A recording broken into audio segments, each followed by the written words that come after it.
Korban mengalami luka bakar sebesar 30%. Peristiwa terjadi pada 4 Oktober lalu. Pelaku mengaku emosi karena saat pulang dari ladang, buah rambutan di rumahnya habis dan sampahnya berserakan diduga dimakan oleh korban. Pelaku kemudian menganiaya korban menggunakan sapu lidi dan setrika panas. 2 hari kemudian, yaitu pada 6 Oktober, polisi membawa korban ke rumah sakit untuk diobati. Sementara pelaku kini ditahan di Polres Simalungun. Mengalami luka bakar karena setrika sebanyak 30%. Kemudian juga ada gangguan-gangguan yang terkait dengan akibat penganiayaan tersebut. Bahwa si korban ini akan kita rawat sampai sembuh. Suami dari pelaku ini adalah adik korban dari almarhum ayah si korban. Artinya hubungan keluarga yang masih cukup dekat. Si korban ini tinggal di rumah si pelaku karena bapaknya korban, ayahnya, baru meninggal 4 bulan yang lalu. Keluarga berharap pelaku tidak ditahan karena menurut keluarga, pelaku selama ini dikenal baik dan rela merawat korban semenjak ayah korban meninggal dunia. Hal ini disampaikan Kesmida Hutasoid yang juga tante korban atau adik pelaku. Kesmida menyebut pelaku sehari-hari bekerja sebagai petani dan punya 3 anak yang masih kecil yang juga harus dirawat. Kesmida meyakini pelaku hanya hilaf sesaat. Dan apa aja nanti yang diberikan? Kalau bisa kakak saya dilepaskan dalam buku karena anaknya pun masih kecil.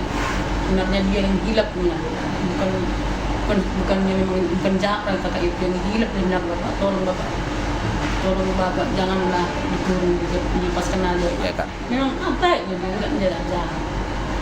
Yang hilapnya dia memang pada saat aku pun heran kok bisa kejadiannya. Saudara, lalu bagaimana proses hukum bagi pelaku yang tega menganiaya keponakannya sendiri? Sudah tersambung bersama kami AKBP Ronald Sipayung, Kapolres Simalungun.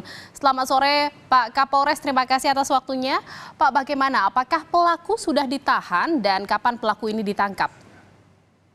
Ya, selamat sore Mbak Jihan. Jadi kami laporkan bahwa pelaku sejak tanggal 5 Oktober 2023 sudah kita lakukan penahanan di RTP Polres Simalungun setelah sehari sebelumnya pada hari Rabu tanggal 4 Oktober 2023, tepatnya tengah malam kita menerima pengaduan atau informasi dari masyarakat. Nah, keesokan harinya hari Kamis, anggota kita langsung menjemput dan mendatangi korban dan pelaku yang memang tinggal satu rumah. Tindakan pertama kita pada saat itu adalah langsung membawa si korban untuk menerima perawatan pertama di puskesmas. Sementara si pelaku yang merupakan tante korban langsung kita amankan, kita lakukan pemeriksaan, dan di sore harinya langsung kita tahan dan tempatkan di ruang tahanan Polres Simalungun. Artinya pelaku ditangkap bersamaan dengan evakuasi korban dari rumah pelaku, seperti itu ya Pak? Betul sekali Mbak. Begitu korban kita bawa dan kita amankan, terduga pelaku ini juga langsung kita bawa ke kantor Polsek Seribu Dolo. Pak Kapolres, kita tahu ini evakuasi terhadap korban ini baru dilakukan 2 hari setelah kejadian. Siapa yang melaporkan kejadian tersebut ke polisi?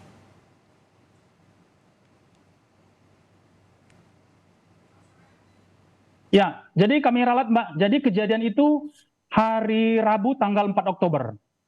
Keesokan harinya, pagi-pagi hari Kamis tanggal 5 Oktober, korban dan pelaku sudah kita amankan. Jadi bukan 2 hari dihitungan 24 jam, tetapi kurang dari 24 jam kita sudah lakukan tindakan kepolisian. Dan di hari sorenya, di tanggal 5 Oktober hari Kamis, korban kita pindahkan dan kita rawat, kita masukkan ke rumah sakit tentara di Pematang Siantar untuk melakukan observasi serta menerima perawatan-perawatan lebih intensif dari tim dokter. Demikian, Mbak. Jadi artinya kabar yang menyebutkan bahwa 2 hari baru dievakuasi itu salah ya Pak ya. Jadi memang belum dalam 24 jam terduga pelaku dan juga korban sudah diamankan oleh polisi. Siapa yang melapor dan bagaimana korban kondisinya saat ini Pak? Ya, jadi yang melapor kepada kita itu adalah tetangga yang tinggal di rumah korban. Jadi tetangga itu, saksi itu mendengar bahwa si korban ini selalu menangis, tidak henti-henti. Mungkin akibat dari penganiayaan berupa setrika panas yang ditempelkan di badan korban itu mengakibatkan rasa panas dan rasa perih, sehingga terus-menerusan menangis. Dan informasi dan masyarakat tetangga yang mendengar itu kemudian memberikan informasi itu kepada polsek setempat. Dan selanjutnya Mbak, kami sudah laporkan bahwa sejak hari Kamis sore korban itu sudah dirawat di rumah sakit, dan tim kedokteran dari Polres Malungun bersama tim rumah sakit sudah melakukan langkah-langkah untuk memberikan pengobatan. Dari hasil pemeriksaan memang dokter menyampaikan bahwa luka yang dialami korban ini kurang lebih 30%, kemudian ada gangguan elektrolit dari korban, kemudian ternyata korban ini juga menderita sakit tipes, Mbak. Jadi ini adalah malam keempat korban masih dirawat di rumah sakit, dan tadi pagi pada saat tim kedokteran Polres Simalungun melakukan kunjungan, siang ini tim dokter dari rumah sakit dan dokter kita melakukan kegiatan untuk membersihkan luka-luka yang masih ada dan masih basah di dalam tubuh korban. Demikian, Mbak. Jadi ini adalah hari keempat gitu ya Pak ya, korban dirawat di rumah sakit terkait dengan kondisi kesehatan tubuhnya yang juga ternyata penyakit tifus juga gitu. Lalu dari hasil pemeriksaan terhadap terduga pelaku, apa Pak alasannya kenapa tega menganiaya korban yang merupakan keponakannya sendiri? Ya, dari hasil pemeriksaan tersangka kepada kita, bahwa pada saat hari kejadian, hari Rabu tanggal 4 Oktober, sekitar pukul 3:30 sore, pelaku ini baru pulang dari ladang. Pada saat dia sampai di rumah, dia melihat bahwa ada rambutan yang sudah habis, kemudian sampah berserakan di rumah, kemudian pelaku juga melihat bahwa nasi yang ada dalam rumah sudah habis. Dan pelaku ini bertanya kepada korban, siapa yang menghabiskan, kenapa habis? Tapi korban kemudian tidak menjawab, mengakibatkan si pelaku ini emosi. Pada saat dia sedang menyetrika baju dalam kondisi panas, kemudian secara spontan dan emosi, si pelaku ini langsung menempelkan setrika yang panas ke bagian depan tubuh korban dan juga bagian belakang korban. Dan setelah itu, korban kemudian langsung menjerit dan menangis sampai dengan tetangga mengetahui dan mendengar. Demikian, Mbak. Ada keinginan dari pihak keluarga untuk pelaku ini dibebaskan. Bagaimana dengan tanggapan polisi terkait dengan permintaan tersebut? Ya, jadi sampai saat ini kita masih melakukan tindakan untuk menyembuhkan dan merawat korban di rumah sakit sampai sembuh. Kemudian untuk tersangka masih kita lakukan penahanan.